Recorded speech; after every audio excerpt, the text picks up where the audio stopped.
A few times in everybody's life, they'd die and begin again.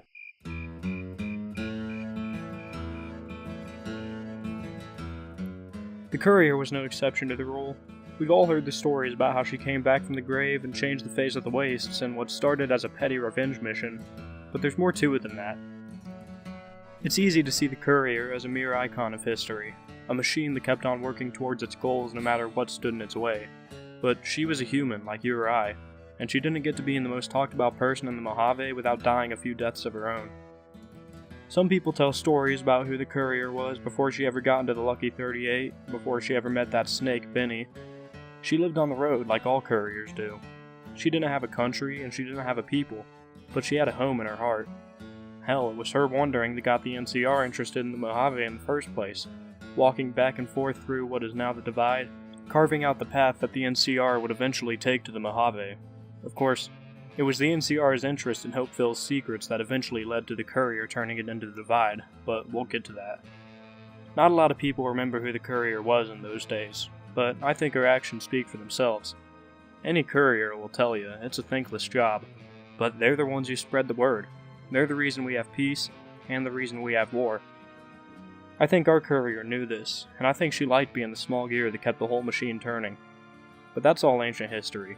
We all know how that courier died. It all started with what seemed like a simple job. Strange, but simple. She had to get that platinum chip up to old Mr. House in New Vegas. What she didn't realize is that she was now caught up in something much bigger than herself. And when Benny shot that courier dead, a new one woke up in her grave. She'd lost herself, plain and simple. She didn't remember any of that business with the Divide, and the couple people who remember her old self say that she was a completely different person. I never met the woman, but I can vouch for that. Going from being the smallest gear in the machine to being the damn drive shaft, something must have changed in her. The old courier sure as hell never got caught up in politics, and wouldn't have been caught dead in one of those casinos, but that's not the only time the courier died. If we learned anything from all that business with Caesar's Legion, it's that you gotta know your history, but that you have to read between the lines too, and that's why I'm here. The courier's mission was strictly about revenge. Whatever those bullets to her brain did, they sure as hell made her less passive. Say what you will about her needing to get the platinum chip up to House, but I think it was the desire for revenge that clawed her up out of that grave. She tracked that Benny asshole all the way from Good Springs through Primm and Nipton and Novak, all the way to New Vegas until she was shaking hands with the city folk. Just to get some answers, and maybe a bit of blood out of Benny. The courier from before then never would have done something like that, but that courier was dead. We all know what happened next, and how that Benny got his, but then something interesting happened. The courier had gotten her revenge, but what now? She died again. Her one purpose in life was to get some closure with that Benny kid, and now that she had, all she could really do was wander again. She went to the Sierra Madre, and she learned all about why she was wasting her time going after petty revenge against Benny. She met this girl named Christine, the one you can hear on that radio station. She was a lot like the courier in a lot of ways. Her only purpose in life was to track down that old Brotherhood of Steel leader, Father Elijah, the one who got all those folk killed at Helios 1. Like the courier, this girl died on her quest for revenge. She had ditched her girlfriend Veronica, she ditched her Brotherhood, and she lost herself, all culminating in her losing her own damn voice. History's funny that way, but it was all for revenge, and maybe a few answers. I think this is when the courier started to realize that revenge is a pretty petty thing to base your life around.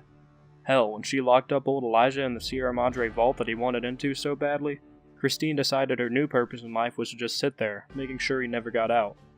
She's always talking about letting go on that radio station, and the courier was the only one who was really able to let go. It's damn good she did too, otherwise she might have never decided to come home and start getting involved in politics. This ain't a talk about politics, so I'll leave you to your opinions on whether or not she did the right thing at Hoover Dam, but at least she brought that whole Legion NCR war to a close before it got much bloodier. You know, not all the deaths we face are a bad thing, and I think the death that the courier faced at the Sierra Madre was a pretty good one all in all. She went there because she had nothing to do after getting her revenge against Benny, and she learned to let go of the past by the time she left, and ended the whole war damn near on her own shortly after. But before all of that Hoover Dam business, the courier decided to do a bit more wandering. If you ask me, that was the first courier begging her to quit getting involved in politics and get back on the road. So she joined up with the Happy Trails Caravan Company and headed to Zion Canyon, trying to get to New Canaan. She sure as hell didn't need the money, but she was always a courier at heart. She belonged on the road, not in the big city. You know that old drunk in West Side, Joshua? Well, he used to be named Follows Chalk. Much like the courier, he spent his whole life going where other people told him to. But the courier, perhaps because of what she had seen at Sierra Madre, ended up convincing him that he should visit civilized lands like our own. Sure, he's drunk all day with one foot in the grave, but he got to see those bright lights of Vegas for the first time. I can only imagine what that was like for the kid. I said earlier that some deaths are good. Well, some are bad.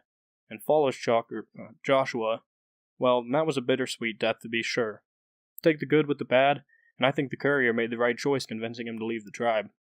Anyways, there was this whole war between a couple of the tribes, and eventually the courier managed to get back home.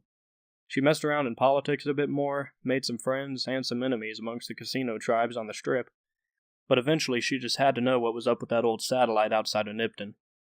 She'd seen it on her way through, shortly after that ugly massacre in town, but she never bothered to check it out until then. Now, if we're to believe what old Elijah said in his holotapes, the courier must have been taken to the Big MT.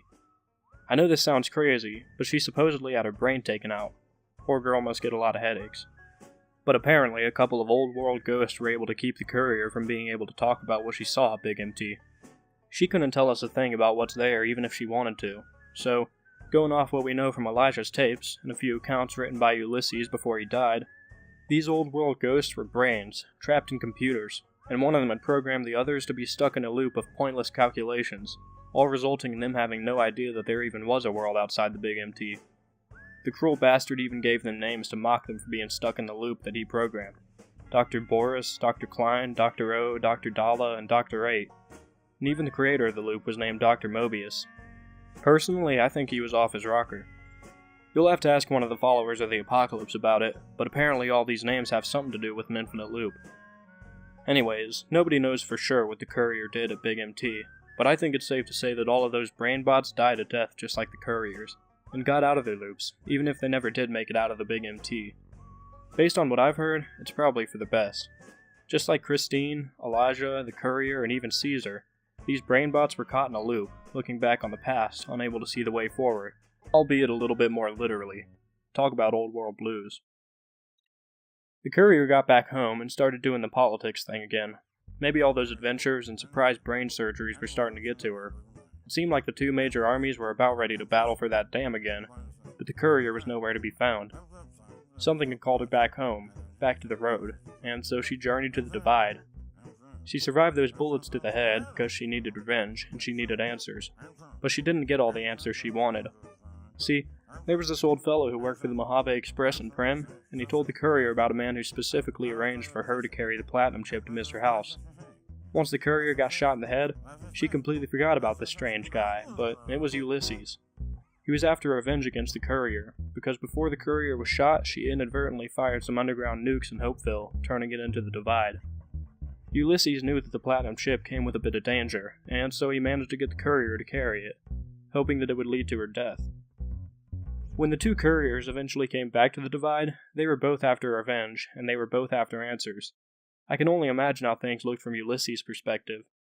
The courier lived her life on the road, and just a month later and she's got a master suite at the Lucky 38. That's life for you. Anyways, if you've been paying attention to my rambling, you'll have noticed a pattern in the courier's stories, one that could probably apply to your life too. The courier and everyone around her, Christine, the Brainbots, Ulysses, Elijah, all of them. They all lost themselves, sometimes intentionally, sometimes with the courier's prodding, sometimes entirely on accident, but they all just kept on dying and being reborn, losing themselves over petty revenge.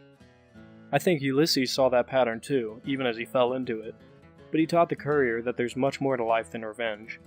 You can't live your life looking at the past. That's the textbook definition of old world blues, and it's the easiest way to forget about the future.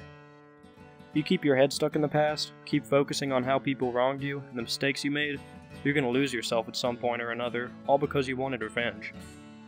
What's that old world saying? If you go looking for revenge, make sure you dig 2 graves.